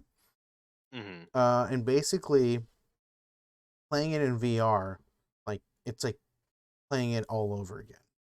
Like Ooh, the horror, the fear is there again because you're in it's a first completely person. new medium. Yeah. Exactly. And I was like, oh, that's so fucking kick ass, And and he mentions a point where he's like, I um when you're standing over a railing, like in VR, you can shoot down the railing with your guns, you know, but like when you're playing in game with a controller, you can't really go like put aim your gun like down to your side and shoot down, Mhm. like you can't shoot down a ladder or something because it's just like the angle doesn't work in video games, right? But in VR it works. It's just little things like Ooh, it's not like it's like a like they teach you this stuff. It's just like, oh hey, I can just shoot down the ladder like this because I can, right? Like nothing's stopping me. Um, and he was also complaining, like, or not complaining. Sorry, he was saying like in the playing Resident Evil 4 in controller, dual wielding seemed a little too overpowered, right? But with VR, you can do that, but because you yourself are dual wielding, like you have to physically have both guns in your hands. You gotta have to do that aiming. and you have to aim, and you have to reload both guns when they run out of ammo. Like, Oh, nice. yeah, so it's like it Get fucked. it's not um like overpowered because yeah, you have to he described a moment where like he was shooting his shotgun. He ran out of ammo on that, and he pulled out his pistol to finish off the enemy. And I was like, oh, that's brilliant. So he still had his shotgun out. He just reached down to his side, pulled out his pistol to finish it off. I was like, that's pretty kick ass. So it's like little things here and there like that that make the game new, right? To existing players and stuff like that. And I thought that was great. But then he talked about, the things that didn't work. The biggest thing is the cutscenes. So it's Mm. um the cutscenes were very like they just took you out of the environment. Like you're like in it, and then all of a sudden this cutscene happens and you're no longer first person, you're watching the actual cutscene. Like in this little window or, you know, screen in your VR. So it's like, it's just there in front of you. Like it's not like encapsulating you throughout your whole vision. It's just like, little tiny screen in front of you. And you're just kind Hmm. of like, okay. And They thought of doing that for something like for Half-Life, like doing actual cutscenes and or Half-Life 2, and I'm so glad that they didn't. yeah, like, The idea of keeping you in first person really, I think, especially during like interactions or hmm set interactions, I think is really it goes a long way. yeah. So like the way he explained it is like, so there's certain parts in the game where like you're running away from a boss and you like press buttons and like things happen, right? You press buttons, things open up, you gotta go, it's like a little mini puzzle while you're fighting the boss. um he was saying that like while you're doing that, you keep getting, like, every time you press a button, you get out of first person view and it shows like this cutscene, and then you get thrown Mm, back into first person view. Like you're just like, okay, like, and I totally get it. You get like, you're immersed in this world, and all of a sudden it's like little tiny screen of just like what's happening, and then everything else is dark. And it's just like, oh, right, I'm playing a game. Like, I'm not actually praying for my life. Running away from this person. yeah. It's like you're no longer immersed, and it happens consistently, throughout you playing the game. So I was like, oh, that I can see why that's like an issue. I second that opinion of like I would totally be, you know, against that. But that Hmm. was their review of the game, which I thought was actually a pretty good review. Um, but they mentioned something that I didn't think about. Um, Basically, I don't know how much you know about the VR systems. I know little, but I learned a little bit more off of this. Basically, Resident Evil 4 is uh, exclusive to the what is now known as the Meta Quest.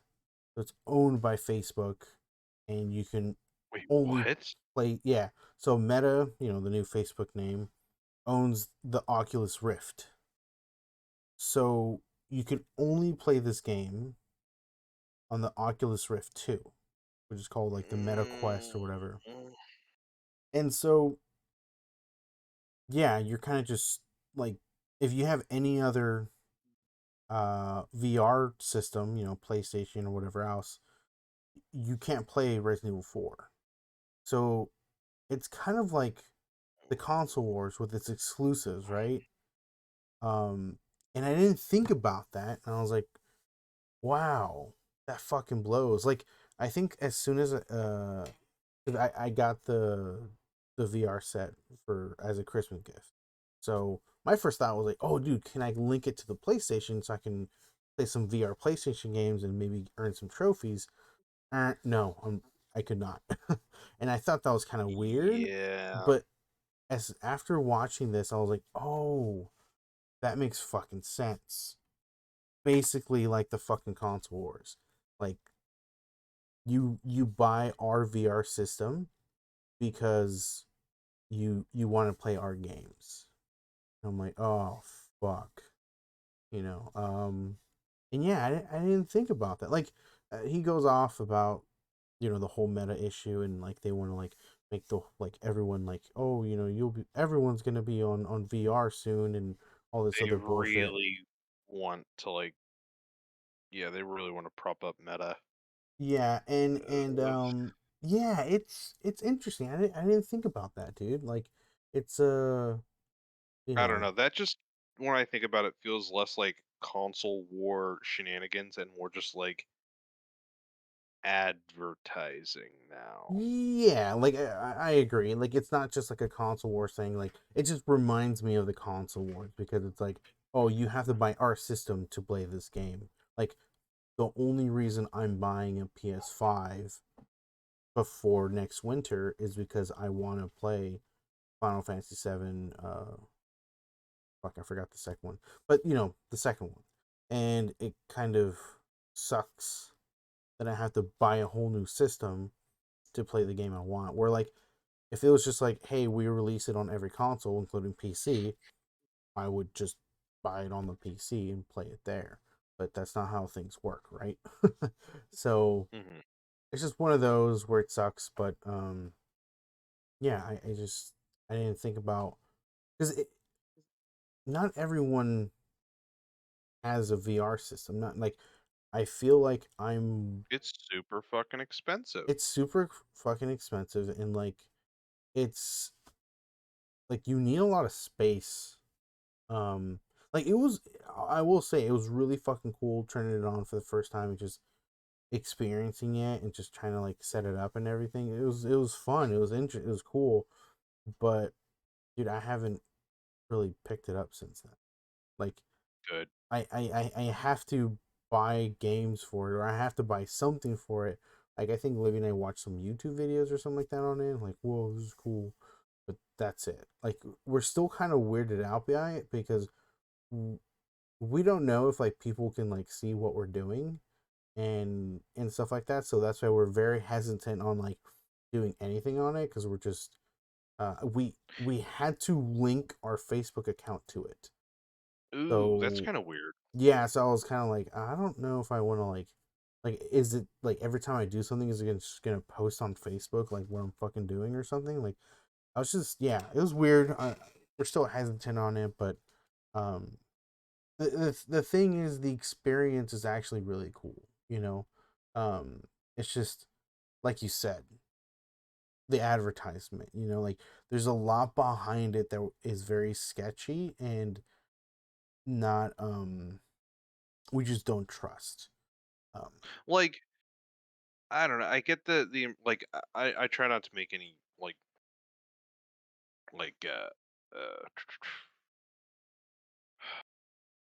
I'm not trying to say like, oh, the console wars was totally like an exclusivity thing where they were trying to jack up prices for themselves and like convince people to buy their product. But like mhm. Sony wasn't like, or Microsoft wasn't like, here's an Xbox and totally use it as a means of like doing this other thing, right? I Yeah, don't know. Maybe I am being preferential, but like at least the way that you described it, it's like, ah, yes, hopefully this will give people a greater chance to like use meta, which is like this generalized thing that they want to use for like society, yeah, right? It's not like fucking Microsoft is trying to sell like a product that like washes your fucking feet too and you can also play games on it, or like fucking zip zaps you to work and they're like, "Oh, here's this game. Play it. Hopefully this will get people interested in the do everything Xbox." yeah, I don't know. It yeah, just it makes it feel like an advertisement, I suppose. yeah, and I totally understand that view, but just wanted to throw that out there. Something that I've learned and watched and stuff. I do recommend all of Jacob Geller's videos. He actually just came out with one recently. I think a few days ago. A few days ago, maybe like a week ago, about the Darkest Zelda Yeah, I game. just saw it. Actually, yeah, the YouTuber I really like actually really likes his stuff too. Like Okay. really likes his stuff. Hmm. Yeah. So, but now that I'm done talking about that, Hades, talk to me. Speaking of non exclusive games, it's in all systems. Look at that.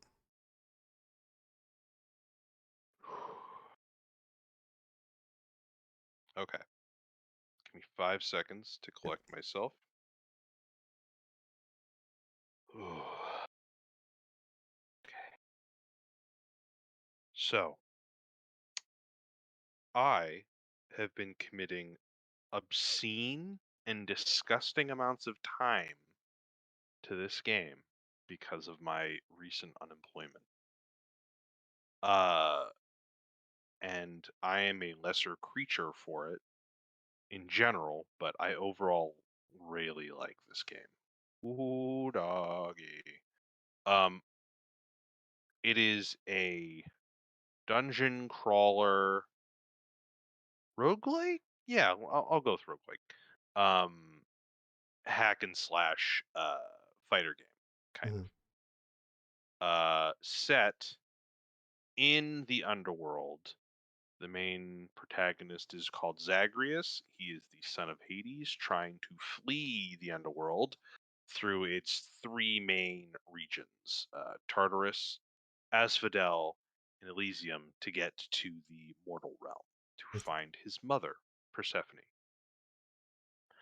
Um, Along the way, he is aided by the Olympian gods, friends, and love interests within the House of Hades, and yeah, that's the main story. Um, the kicker is that you die canonically a lot. I Really? am at like 90 runs so far. Mm-hmm. Hmm, I okay, serious. So you play Zagreus. You are attempting to get to the human realm. To do that, you have to get through three, roughly three or four different regions. You have to get through Tartarus, which is essentially region one. You have to get through Asphodel's region two, and then you have to get through Elysium, region three.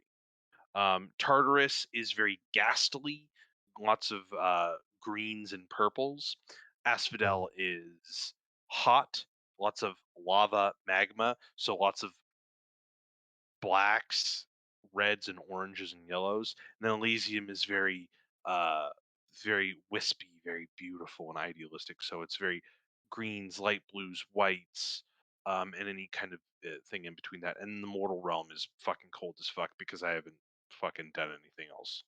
Uh, because fucking Demeter's sad as shit. Anyway, um, the real kicker behind all this is that you go on these runs, you accrue darkness to upgrade some abilities, you accrue gems to augment the House of Hades, you other things to gift to the gods that are helping you. At the start of every run or during a run, you are in chambers. Tartarus has like 15 chambers, Asphodel 10, and Elysium like 10, and the Moral Realm has like a different kind of format. Anyway, besides the point, every time you enter a chamber, defeat all the foes within it at the set amount, you get a reward. Um, and these you keep every time you die, except for the escape currency. You build that up within each run, and then it's reduced to zero when you die, unless you have a perk or ability that you upgrade that says that here you have this set amount when you start. Anyway, um, there are favors and gifts that you can give to the gods that are helping you, and uh, other than rewards that you can accrue, you can also gain boons or abilities from gods. Uh, each of them have different kind of flavors. Zeus has kind of like a chain lightning kind of aspect to it. Athena has a protection, deflect, rebound kind of ability. Uh, Poseidon is very AoE and treasure reward heavy. Uh, Dionysus and Aphrodite fucking suck. Like absolutely blow because they give you like stat effects like chill and doom, which generate like damage over time, but like I fucking hate them. Artemis is crit damage, uh, and Demeter is chill damage, but she's not nearly as shitty as fucking those two. Anyway, Mm-hmm. besides the point. Um, so you have all these abilities, and you have a set of weapons. Now, the abilities change how the game is played, and so do the weapons as well. They augment how you play, how hard it can be to kill enemies, and so on and so forth. Very fun. You have like a sword, shield, bow, javelin, fists. You have a fucking Gatling gun you get at the very end, or uh, the last one that you get is like a Gatling gun. Um, you earn things by completing like quests or bounties or prophecies. And at the end of it, I haven't beaten the game yet, but at the end, when you die, you get sent back to the House of Hades. You spend what you want accordingly. You gift whatever occupants of the house that you have. You have a fucking bitch fit with your dad, Hades, who's a shithead. You check your stats. You alter the house a bit, um, and then you start over again. Uh, in each area, there's a boss at the end of each of these runs. So one of them are the Fury sisters. Let's see, what are their names? Megira, Tisiphone, and Electo. Then in Asphodel, there's the Bone Hydra, who I have begun calling the Boner Hydra. Um, then, oh, I love it. When you get to fucking Elysium, these two seem to beat me a lot. I've gotten sloppy, so I keep getting fucked up at the Bone Hydra, but the ones that really cause me the most fucking grief are these two. I'll fucking get to the end of Elysium and fucking Theseus and Asterius are there. Asterius is the Minotaur of the mythology, and Mhm. Theseus is the one who kills the Minotaur. And fucking Theseus is like, "Ah, you foul, evil." He sounds like a fucking paladin. "You evil foe, I shall vanquish you." He sounds like fucking Captain America meets a fucking paladin. Oh, it's so fucking awful. I hate it. I want to kill him every fucking time. All I do is train in Elysium. I live for the battle. I fucking hate him. I want to kill him every time. Um, Mhm. and in the mortal realm, before I get to the end, is Hades, who I have not been able to beat yet. Mhm. Um, this is a fun game. I haven't even gotten to the fact that like there is a metric fuck ton of dialogue in this game, and I don't mean like text walls that go on for a million miles. I just mean like you interact with so many people. There are like, let's see, Hades, Achilles, Thanatos, Dusa, Nyx, Skelly. They're like eight Hypno. There are like eight people in the House of Hades alone that you have the opportunity of Meg of interacting with and like gifting things to and getting rewards from them. Uh, which like you build up relationships with these people too. Um, God, it's so dense with all the things that you can fucking do. I'm trying to like pinpoint. Okay, characters. Yes. Uh, you have the chthonic gods, who are, what that means is the underworld gods, and the Olympian gods.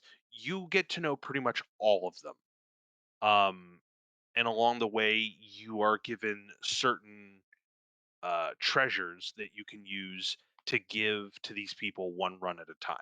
And this will increase your relationship with them until you reach like a favor that you have to do for them, or what you can do for them. The first time you give each of these characters a gift, they'll give you like a keepsake, which, oh, you your health increases by like 20 points. Do like 50 encounters. That's entering and successfully defeating a chamber, an encounter. Do this 50 times and we'll increase it. Do it another 50 times and like you'll max it out. And that's for like 30 characters. Um, which I'm like three-quarters of the way or like 85% of the way through. God damn it. It's obscene. It's gross. Which you can increase your relationship with. And today, actually, I've just discovered that you can get companions. If you fulfill certain characters' favors, they'll give you another set of gifts, which are companions, which um, are the abilities of some of the people that you fought that you can use on other enemies. I just have to figure out fucking which ones I can give them to without wasting all my resources. Um, level design. Most of these chambers are fairly the same. They'll change up what enemies you encounter, uh, and so on and so forth. But they're fairly randomized. You can, see one chamber once or twice, then another one you'll see it like not at all, so on and so forth. So it definitely keeps you on your toes, and it changes up like the enemies that you'll see. The enemies that you encounter are specific to the specific regions, Mm. but there are a handful that you can encounter within each encounter. So like they have like a big heavy hitter, like a fat one that like teleports from space to space. They have little skulls and so on for so forth. You'll have an encounter where it's just the big guy, or it's just the skulls, or it's a combination of the skulls and the big guy, or you get the idea. Yeah. Um, okay, so characters, level design. The game is fucking gorgeous. Mm. There are so many details, uh,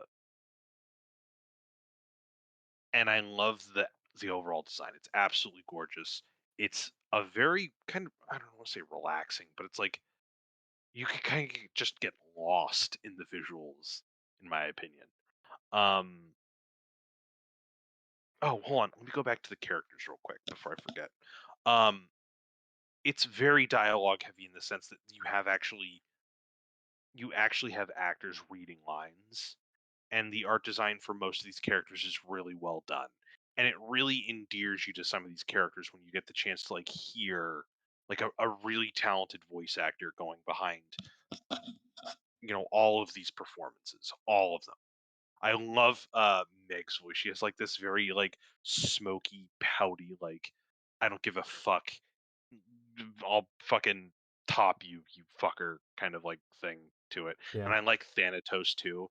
He's a very like brassy voice. It's very like it sticks in the back of your ears. I love it. Um, level design, art direction. What else?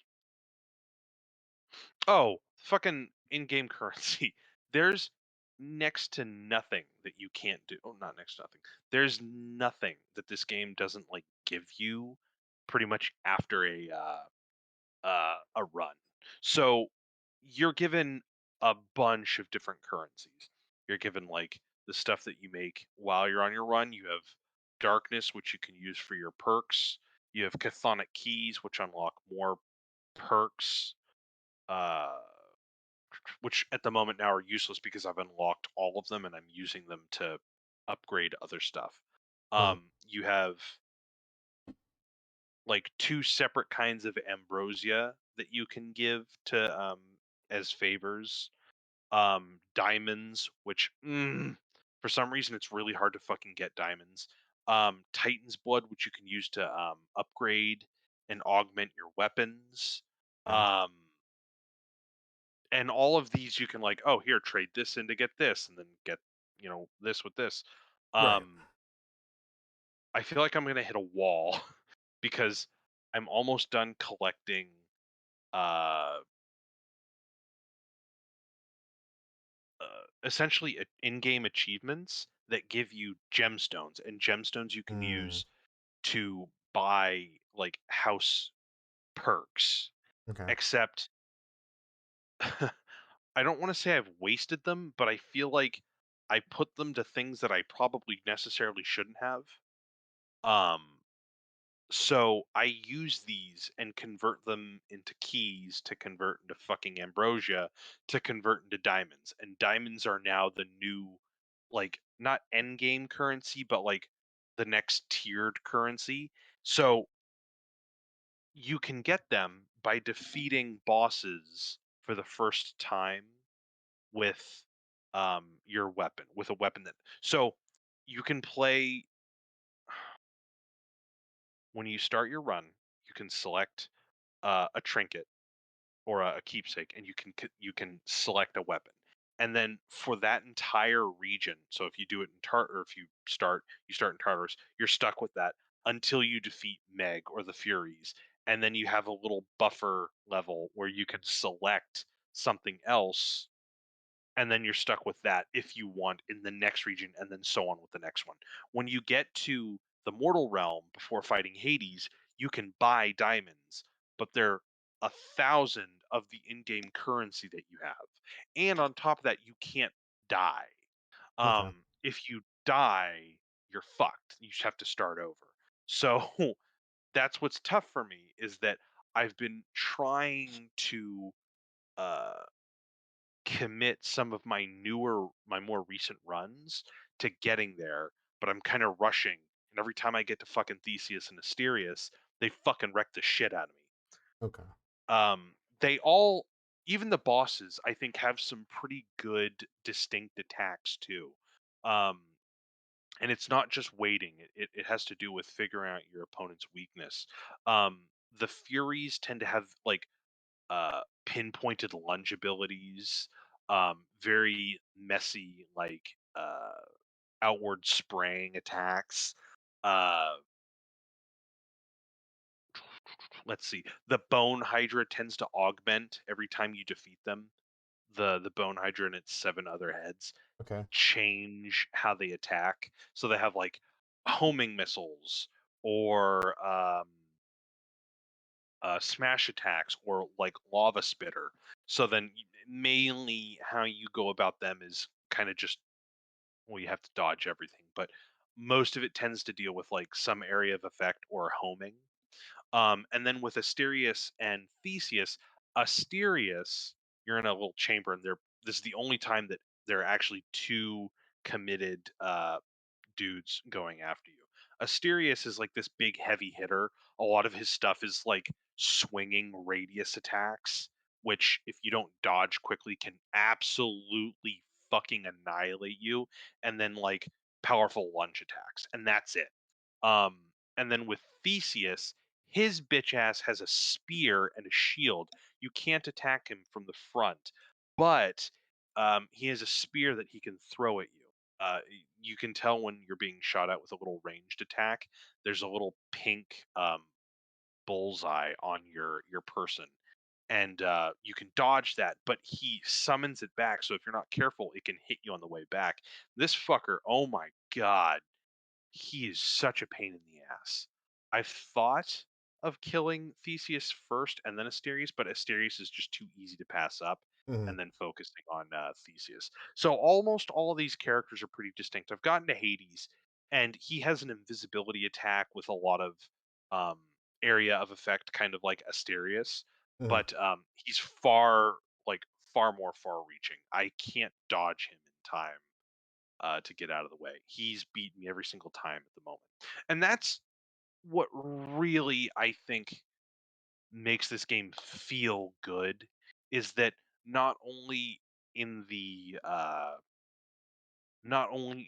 non-combat portion are you earning stuff to help the people that you're kind of trying to escape from. Hmm. For example, you can unite Orpheus and Eurydice. For Hmm. anyone who doesn't know the mythology, Orpheus is a bard, falls in love with Eurydice, she dies, she gets bitten by a snake. He goes down to the underworld, makes a deal with Hades to like save her. Uh, hey, just you can take her with you, just don't look back until you've left the underworld. Fucking 99.999% of the way in, and he fucking looks back, loses everything, and now in this underworld they're separated and you can reunite them. And you could do the same thing with Achilles. I haven't done that yet with his lover Patroclus, and I've already freed Sisyphus, the man who was cursed to push a boulder up a hill for all of Hmm. eternity. I've already freed him. So in the non-combative portions, you can also build relationships with these people, which is really Oh. rewarding, especially with like the amount of times that you're doing it. You're dying after maybe 15, 20 minutes. Like, oh, you could probably do Tartarus in 10 minutes. You die there. Okay, that's 10 minutes. You talk to another set of people. Okay, you made it all the way to Elysium. That's 30 minutes, or roughly like 25, 30 minutes. But that's super compelling. But what's also super compelling is like feeling how powerful you get, feeling how much of a difference what's going on is making. Not just an Hmm. experience, but like the things that you're upgrading. Like it's satisfying seeing how I started the game and like I died like because I wasn't really sure what was going on in like I think encounter 5, Mm-hmm. and then I hit a wall. I couldn't get past Meg, and then I beat the shit out of her. And then like through luck I managed to make it to the bone hydra, which didn't make any sense for me because I was like, okay, well why don't I just fucking like die like in the second portion? But the bone hydra beat me. And then it became easier for me to beat Meg, and then Meg was like, fuck this, I'm bringing my sisters in, and they were a little harder to pass, but I beat them consistently. And then the bone hydra started to become the wall. And then I Mm. beat the bone hydra. And now at the moment, Theseus and Asterius are the wall that I can beat maybe once and then I die 3 times. Once, die 3 times. Um, but it's so enjoyable to one, not only like get there and have a little dialogue with them, and they actually like they had someone record like how it sounds when you've built up a rapport with these characters.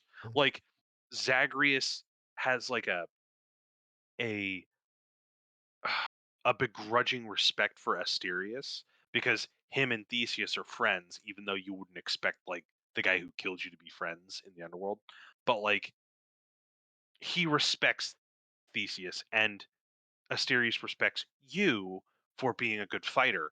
And fucking Theseus being like the biggest fucking idiot, like sees nothing but vanquishing you as his goal, and you just kind of like rib him with how like one dimensional he is. He's like, "Ha, shut up, foul beast!" And like Sisyphus, Sisyphus is like this. Uh, okay. Another additional thing is in each of the realms there's a shade. That's what they're called in Greece, spirit shades. Mm. Um, there's Sisyphus, there's Eurydice, and then there's Patroclus in each of the one for each of the areas. Like Sisyphus is like he cheated death, Yeah. and then Hades like cursed him to do this boulder pushing thing. And like Sisyphus is like, "Oh, hey, how you doing?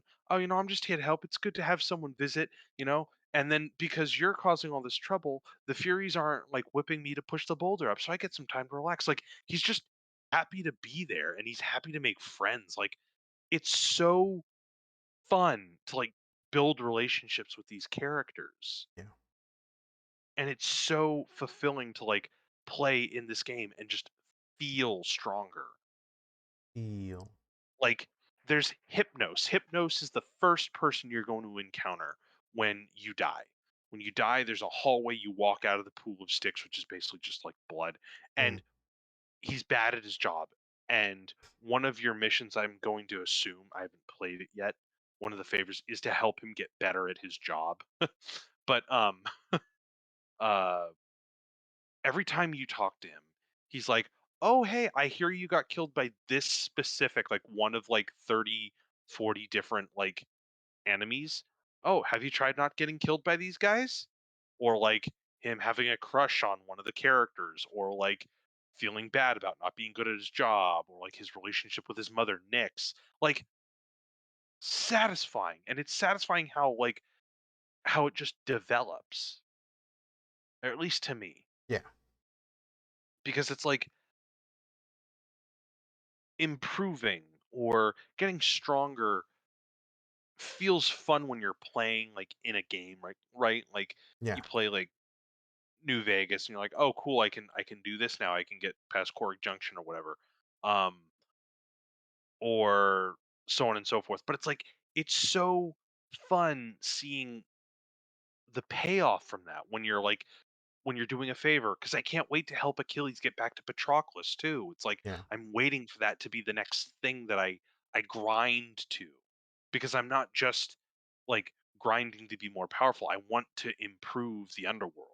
I want to Okay. see the people that like I've grown to care about, right? Mm-hmm. Yeah. Like Yeah. I want to see them happy from the bullshit that Hades is doing. Fucking shite ass.